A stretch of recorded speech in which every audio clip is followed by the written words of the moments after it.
ఎన్నికలు సమీపిస్తున్న వేళ రాజకీయాల్లో పెను మార్పులు వస్తున్నాయి. గతంలో వాలంటీర్ల వ్యవస్థను వ్యతిరేకించిన టీడీపీ, జనసేన ఇప్పుడు వారికి మరింత ప్రోత్సాహకాలు ఇస్తామని హామీ ఇవ్వడంతో రాజకీయం ఒక్కసారిగా మారిపోయింది. తాము సంక్షేమ పథకాలకు వ్యతిరేకం కాదని చెప్పేందుకు ఇలాంటి మార్గాన్ని ఎంచుకున్నారన్న వైసీపీ మాటలకు బలం చేకూరుతుంది. నాడు అనవసరమన్న పార్టీలు నేడు ప్రత్యేక తాయిలాలు ప్రకటించడంతో వాలంటీర్లు ఏ వైపు ఉంటారోననే ఉత్కంఠ సర్వత్రా నెలకొంది.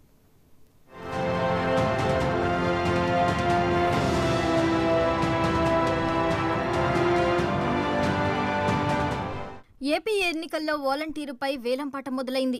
ప్రజల వద్దకు సంక్షేమ పథకాలను చేర్చే విధంగా వైసీపీ వాలంటీర్ వ్యవస్థను తీసుకొచ్చింది. వాలంటీర్ వ్యవస్థతో నష్టం జరుగుతుందని చెప్పుకొచ్చిన ప్రతిపక్షాలు ప్రస్తుతం పాజిటివ్గా రెస్పాండ్ కావటం హాట్ టాపిక్గా మారింది.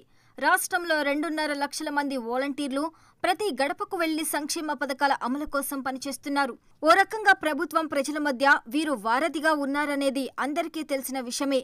వీరిలో చాలా మంది వైసీపీ కోసం పనిచేసిన వారు లేదా వైసీపీకి అనుకూలంగా ఉన్నవారు అనే అభిప్రాయం ఉంది. ఈ నేపథ్యంలో వాలంటీర్ల వ్యవస్థను కొన్నేళ్లుగా ప్రతిపక్షాలు విమర్శిస్తూనే వచ్చాయి.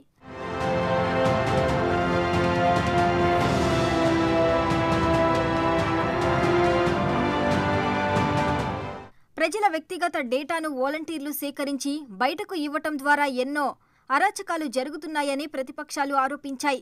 చంద్రబాబుతో పాటు పవన్ కళ్యాణ్ కూడా దీనిపై చాలాసార్లు ప్రస్తావన తెచ్చారు. అయితే తాజా పరిణామాలు బేరీజు వేసుకున్న ప్రతిపక్షాలు ఇప్పుడు వాలంటీర్లపై ప్రేమ చూపించే పరిస్థితి వచ్చిందని రాజకీయ వర్గాలు చెప్తున్నాయి. కారణం వారి చేతిలో 50 చొప్పున ఇళ్లు ఉండటమే కాదు, రాష్ట్ర వ్యాప్తంగా వారి సంఖ్య 2 లక్షలకు పైబడి ఉండటమేనని అంచనా వేస్తున్నారు. అందుకే రాగం మార్చి మేం వాలంటీర్లకు వ్యతిరేకం కాదని, అధికారంలోకి వస్తే వారికి ఇచ్చే పారితోషికాన్ని 10,000 చేస్తామంటూ స్వయంగా చంద్రబాబు ప్రకటించారు. వాలంటీర్లపై ఉన్నట్టుండి గురించి చర్చ సాగడానికి కారణాలు లేకపోలేదు. ఎన్నికల ముందు వృద్ధులు, వికలాంగుల పెన్షన్ను వాలంటీర్లు పంపిణీ చేయొద్దని ఈసీ ఆదేశాలు జారీ చేసింది. అలా చేయాలంటూ ప్రతిపక్షాలు ఈసీని ఆశ్రయించారు. అవసరమైతే గ్రామ, వార్డు సచివాలయాల్లో ఉన్న ఉద్యోగులతో ఇప్పించాలని డిమాండ్ చేశారు.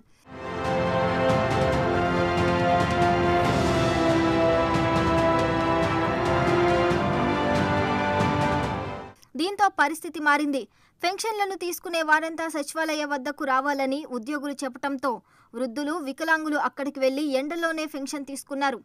ఆ పరిస్థితిలో కొందరు మృతి చెందారు. దీనిపై అధికార విపక్షాల మధ్య వాలంటీర్ వార్ మొదలైంది. ఇలాంటి పరిస్థితి నుంచి బయటకు వచ్చేందుకు టీడీపీ తనదైన శైలిలో వ్యవహరించిందనే వాదన బలంగా వినిపిస్తుంది. దాదాపు 2 లక్షల మంది వాలంటీర్లు, వారి కుటుంబ సభ్యుల ఓట్ బ్యాంకు కీలకంగా మారటంతోనే ప్రతిపక్షం ఇలాంటి అడుగులు వేసిందనే వాదనలు ఉన్నాయి. మరోవైపు కూటమి ప్రభుత్వం అధికారంలోకి వస్తే సంక్షేమ పథకాలు ఆగిపోతాయనే ప్రచారాన్ని వైసీపీ ప్రజల్లోకి తీసుకెళ్లింది. దీంతో అప్రమత్తమైన చంద్రబాబు వాలంటీర్లను ప్రసన్నం చేసుకునే విధంగా తాయిలాలు ప్రకటించారనే వాదన ఉంది. వారికి జీతాలు పెంచడం సహా స్కిల్ డెవలప్మెంట్ కార్పొరేషన్ ద్వారా శిక్షణ ఇప్పిస్తామని నేతలు చెబుతున్నారు. దీంతో వాలంటీర్ వ్యవస్థ కాస్త రాజకీయమయంగా మారిపోయింది. తాజాగా చంద్రబాబు కామెంట్స్ తో వాలంటీర్లపై చర్చ ఎక్కువగా మారింది. రాష్ట్రంలో ఉన్న తమను గుర్తించి 5,000 గౌరవ వేతనం ఇప్పించిన వైసీపీకి సపోర్ట్ చేస్తారా, లేదా 10,000 పారితోషికంతో పాటు ఇతర బెనిఫిట్స్ ఇస్తామంటున్న కూటమి వైపు ఉంటారా అనేది కొన్ని రోజుల్లోనే తేలనుంది. పింఛన్లు, ఈ వర్డ్ మళ్ళీ ఒకసారి చదివాను.